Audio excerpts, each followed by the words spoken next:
Eu tive, na oportunidade de fazer a palestra que eu fiz ontem, eu falei uma frase lá que despertou numa mãe que está muito angustiada, ela não quer se identificar, um desejo de reflexão que eu faço questão de aproveitar neste programa. Ela disse assim: Padre Fábio, parabéns pela palestra que o senhor proferiu ontem no Santuário de Aparecida.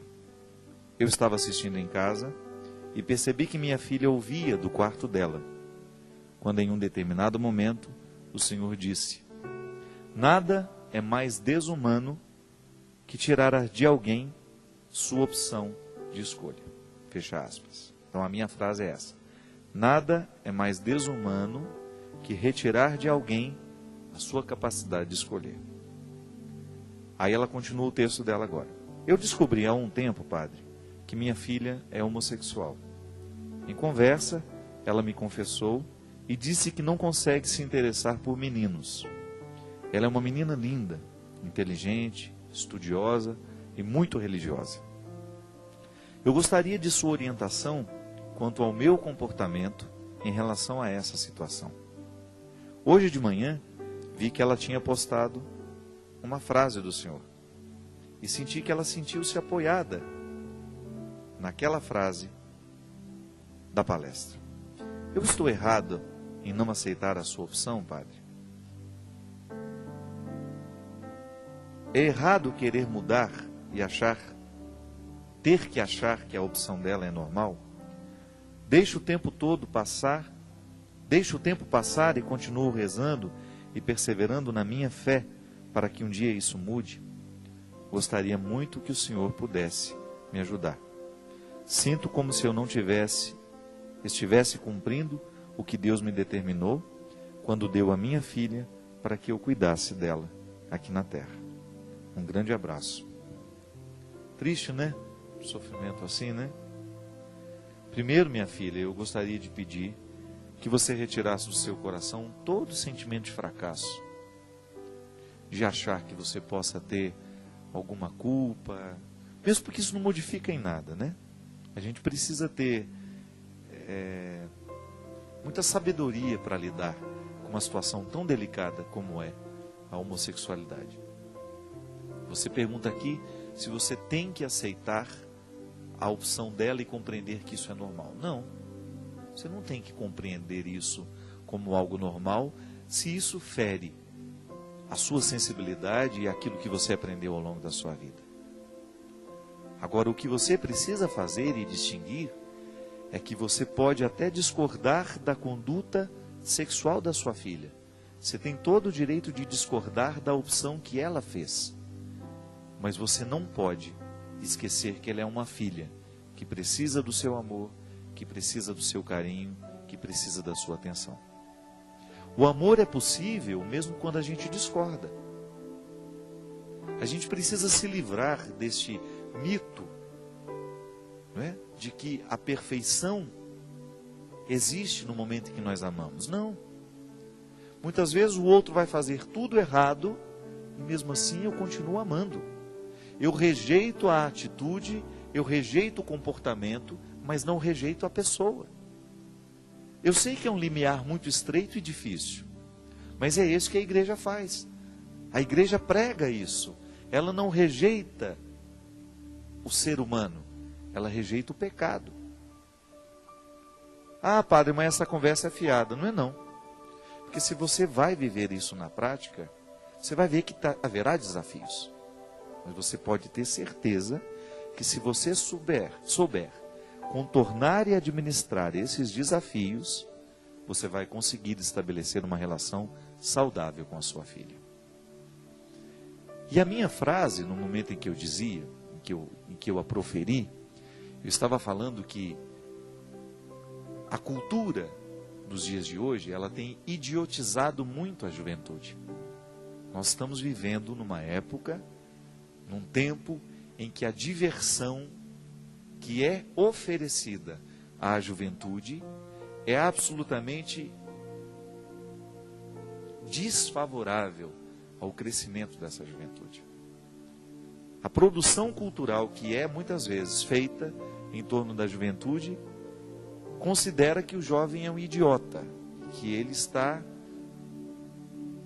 que quanto mais idiota ele estiver, menor para essa produção de cultura, sei lá se a gente pode chamar isso de cultura.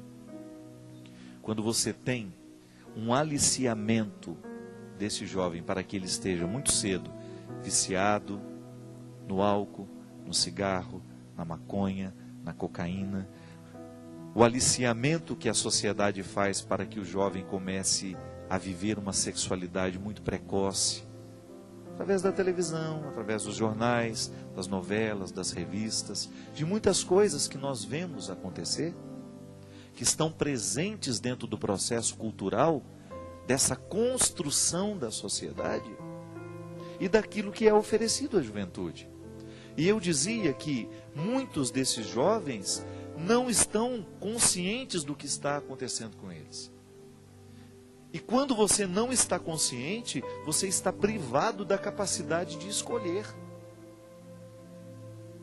O ser humano que é viciado, ele já está privado do direito de escolher, de ter uma vontade forte, firme, que seja capaz de orientar a melhor escolha. Então, se eu tenho um jovem que foi aliciado já pelo processo cultural, isso aí eu falo de os divertimentos que são oferecidos, os meios, os lugares que são construídos para essa juventude ser feliz, estar alegre, são tão nocivos muitas vezes, que esse jovem já aos 12, se não é bem orientado, ele começa a perder a capacidade de escolher. Eu não estava falando dessa escolha aqui específica, mas a sua filha ouviu e considerou que aquela palavra estava fortalecendo o direito dela de ser quem ela é. E todo mundo tem o direito de ser quem é, quem quer ser. Eu não tenho, como padre, o direito de obrigar uma pessoa a ser como eu quero que ela seja. A minha pregação tem limites, o ensinamento da igreja tem limites, porque o papel da igreja é orientar e apontar o caminho, mas a gente não tem como viver pelas pessoas. E aí isso entra no contexto da liberdade. Eu estava falando de um contexto diferente, que é justamente que quando a pessoa está viciada, quando a pessoa está idiotizada, ela tem menos condições de escolher. Então a condenação já está ali. Eu não sou livre para escolher. Porque alguém um dia me aliciou, alguém um dia me condicionou a querer o pior da vida. Isso é lamentável, minha gente. Quando você identifica que a nossa juventude está sendo condicionada a querer o pior da vida. É impressionante. Outro dia, visitando a minha cidade, a cidade que eu tanto amo, quando eu olhei para um ambiente que foi criado ali, em torno da rodoviária, o que eu vi ali naquela noite, a gente estava passando ali para deixar uma amiga que mora ali perto, jovens de 16, 15, algumas meninas ali que não parecia ter 15 anos ainda, eram quase 2 horas da manhã, todos eles com suas latinhas, alguns embriagados, uma briga assim muito perto do carro onde nós estávamos. Eu fiquei lembrando daquele ambiente há 20 anos atrás, quando eu ainda morava lá. Que aquilo ali era um lugar onde as famílias passeavam. Um lugar onde as famílias estavam ali, no final de noite, num domingo, um dia de calor. E de repente, quando eu olhei, sabe quando você se sente assim agredido? Gente, é a juventude da minha terra. Que ambiente pode ser? Que ambiente... O que esse ambiente pode fazer com esses jovens? Que juventude nós podemos esperar? Que futuro nós queremos para este país?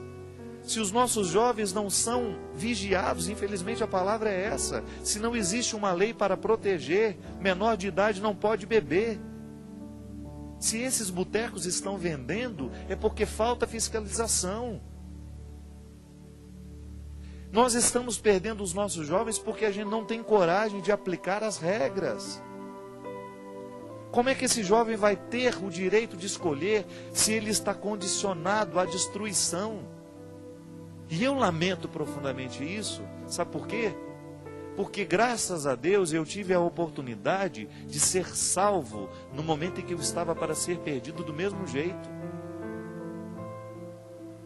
Isso não é só na minha terra, não. Em muitos lugares do interior do Brasil, vocês que estão me assistindo podem dar testemunho disso. Os nossos jovens estão sendo reduzidos ao pó, na diversão que nós oferecemos para eles, nos espaços culturais que as nossas cidades oferecem. Eu não sou contra a alegria, eu não sou contra a festa. Seria uma hipocrisia eu dizer isso aqui. Eu não sou assim. Você sabe muito bem.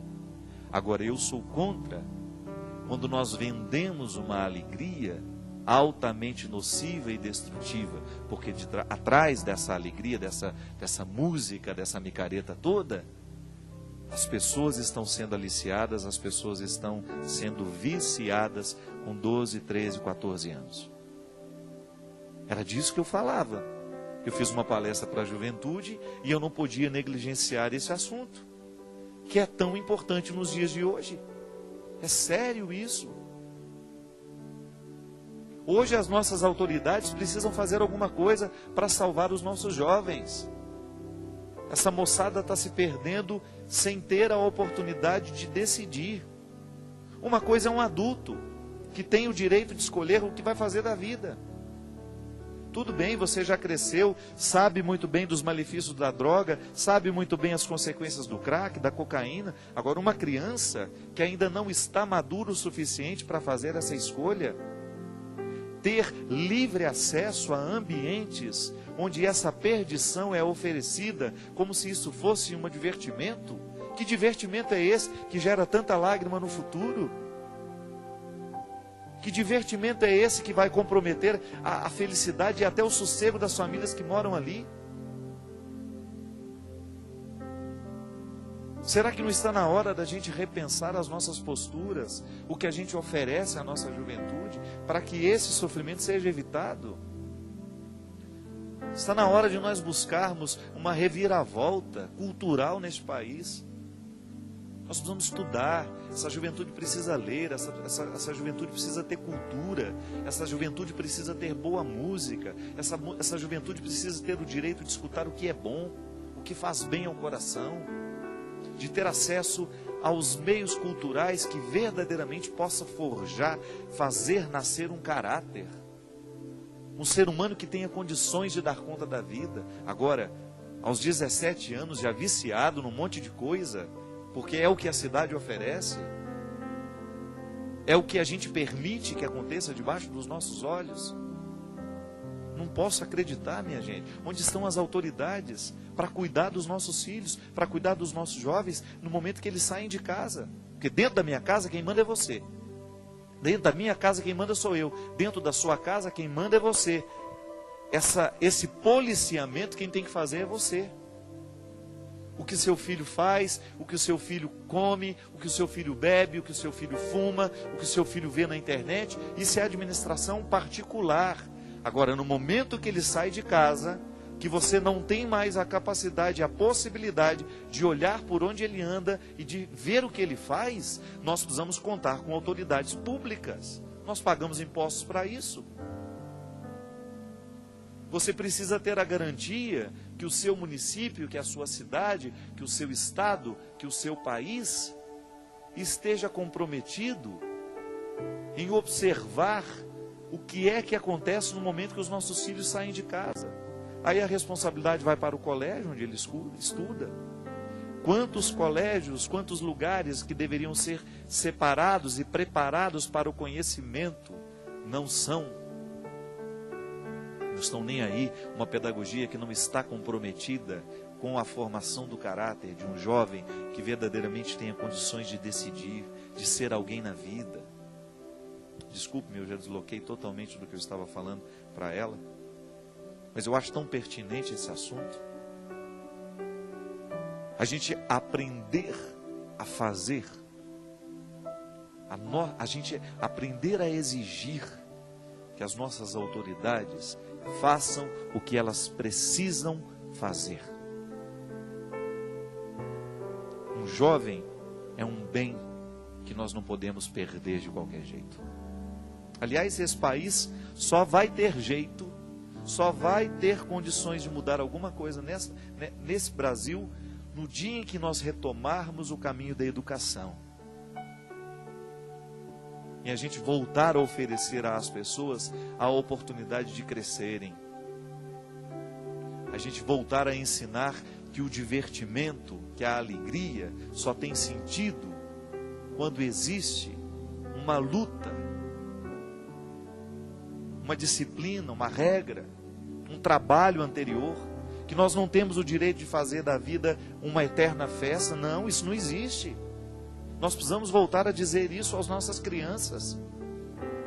A vida só tem sentido quando nós vivemos a alegria. Claro, eu preciso fazer tudo com muita alegria, mas eu tenho que entender que eu preciso viver as minhas restrições diárias, que eu não tenho o direito de fazer o que eu quero.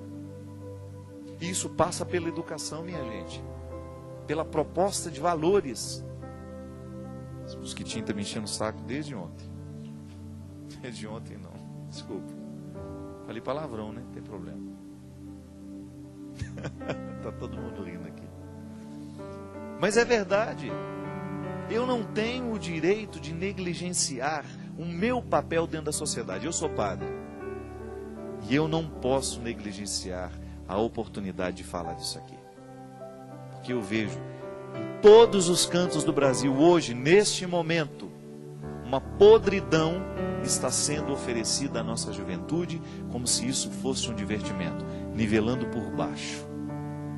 Nivelam por baixo os filhos que você criou com tanto carinho, com tanto cuidado, e nivela por baixo você, que é jovem, que está me escutando agora. A sociedade, em muitos segmentos, sabe como que ela interpreta você? A sociedade interpreta você como se você fosse um lixo, que ela entrega o que ela tem de pior. E quanto mais viciado você estiver, maior o consumo vai ser aquilo que você vai devolver a ela, financeiramente falando. Não quer que você seja inteligente, não quer que você seja esperto, não quer que você seja... Não interessa. A esse sistema que está cada vez mais fragilizando a construção do caráter humano, a essa sociedade não interessa ter jovens críticos, que sejam capazes de dizer não às drogas, que sejam capazes de dizer não ao álcool, que sejam capazes de ter uma cultura, uma bagagem cultural, porque isso é fundamental para que haja liberdade interior. Agora a gente precisa amar, acima de tudo, acima de qualquer coisa, esses filhos que estão destruídos, que estão machucados. Nós precisamos olhar nos olhos dos nossos filhos e identificar neles qual é o prejuízo que o mundo já causou neles. Essa é a atitude amorosa, que não dá para desistir. É olhar nos olhos uns dos outros e descobrir qual é o prejuízo que a vida já lhe causou, qual é o prejuízo que esse sistema, que essa sociedade já provocou nos filhos que nós colocamos no mundo. E aí, no momento em que você identifica o prejuízo, você começa a trabalhar para poder recuperar. É por isso que nós estamos aí, minha gente, com tantos lugares, com tantas clínicas de recuperação de drogado. E essa é uma preocupação do governo hoje, já não é mais uma preocupação de igreja, não. É saúde pública. É um problema de saúde pública. Eu tenho lá em Belo Horizonte meu grande amigo Eros, que você já conhece, que é um deputado, que tornou-se deputado agora, porque sempre foi um evangelizador. E o Eros tem um trabalho maravilhoso lá no Mundo Novo, no grupo de oração dele, que o Eros continua um homem de oração até hoje, comprometido em fazer no estado de Minas Gerais e nas oportunidades que ele tem de fazer com que o dinheiro dos nossos impostos sejam transformados em clínicas que venham retirar esses jovens do prejuízo, dessa destruição que a droga tem feito.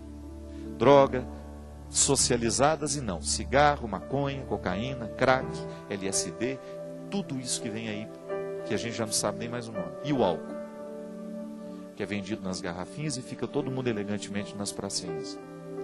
Ou então tomando dentro de casa, aprendendo dentro de casa. Correr atrás desse prejuízo. É um problema porque essa droga gera violência. Muita violência hoje no Brasil inteiro, no mundo inteiro, por causa da droga. Então é um problema que nós não temos mais como fugir. Não é só a igreja que está lutando agora. É o país inteiro que precisa tomar consciência disso. E na sua casa, quando você olha para o seu filho, quando você vê essa criança, você já precisa preparar o coração dessa criança para ela escolher do jeito certo. Porque vai ter o traficante que vai procurar o seu filho para oferecer a ele essa podridão. E ele tem que estar forte, consciente de que não vale a pena, de que é um caminho que não tem volta. Desafie-se. Você que de alguma maneira permitiu que essa perdição tomasse conta de você. Você que de alguma maneira foi violentado pelas estruturas culturais, sociais deste tempo, que são tão desrespeitosas conosco, que nos nivelam por baixo. Se você sente que há esse déficit em você, corra atrás. Não permita que esse lixo todo encontre um território para crescer. A vida pode ser sempre nova. Eu acredito nisso. Eu já vi tantas pessoas que estavam na miséria, na lama, na sarjeta, que conseguiram, motivados por uma palavra que faz bem, reorientarem os seus caminhos. Se isso aconteceu com eles, pode acontecer com a gente. Essa indigência precisa ter fim. Nós precisamos fazer a palavra de Jesus acontecer de maneira muito concreta na sociedade. Como? Conscientizando de que a vida, esse curto espaço de tempo que nós temos, precisa ser vivida com muita qualidade. E definitivamente drogas, prostituições socializadas, mentiras, injustiças, violências, definitivamente isso não são maneiras inteligentes e responsáveis de passarem por, de ser um instrumental dessa passagem. Eu quero. E quero me comprometer cada vez mais com a oportunidade de lhe ajudar a educar os seus filhos assim. Ter a oportunidade de lhe recordar da sua responsabilidade. Você tem diante de você a possibilidade de mudar alguma coisa nesse mundo, de retirar alguém dessa sarjeta, de fazer algum gesto que seja solidário e restaurador. Você não pode perder essa oportunidade. Porque restaurar o mundo é fazer o reino de Deus acontecer. Onde estiver um ser humano necessitado deste auxílio, ali Deus está escondido nele. E é nossa função, é nossa missão, é nosso ofício dar o passo na direção destes que tanto necessitam de nós. Obrigado pelo carinho, obrigado pela oportunidade. Foi muito bom estar com vocês. Que Deus nos abençoe muito, que nos proteja e nos encha de sabedoria, para que no momento que a gente precisar agir com os nossos filhos, com os nossos amigos, você que detém algum poder, você que pode fazer alguma coisa pela sua cidade, faça. Não perca a oportunidade de fazer voltar a prevalecer o valor que construiu tanta gente, que fez tanto caráter, que fez valer tanta história, valores que precisam ser recuperados para os dias de hoje.